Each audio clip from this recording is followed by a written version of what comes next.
আসসালামু আলাইকুম। আপনারা দেখতেছেন সুন্দর একটা লাউ গাছ। এটা আমার ছাদের উপরে, আমি যে রুমে থাকি রুমের ছাদের উপরে গাছটা লাগাইছিলাম আজ থেকে 1.5 মাস আগে আমার রুমের সামনে। যে ফুল আসছে, এই 1.5 মাস পরে এই যে একটা লাউ, ভাবছি আজকে লাউটা কাটবো আপনাদের দেখানোর জন্য। মোটামুটি ওইরকম যত্ন করি নাই, বাস লাগাইছি আর ফাঁকে ফাঁকে একটু একটু পানি দিছি। এমনিতেই গাছটা মাশাআল্লাহ পাইছে।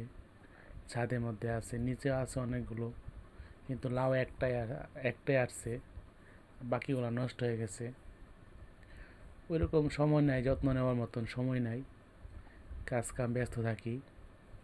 তো হঠাৎ করে আজকে দেখতে আসলাম, আইসা দেখলাম লাউ একটা যে চালের উপরে আছে, যে বিল্ডিংয়ের সামনে চালের উপরে মাশাল্লাহ লাউ অনেকগুলা আগা বাইছে, কিন্তু লাউ আসে নাই। আসবে ইনশাল্লাহ, আসবে আস্তে আস্তে আসবে। একটা আসছে, আরও আসবে। মাশাল্লাহ অনেক সুন্দর।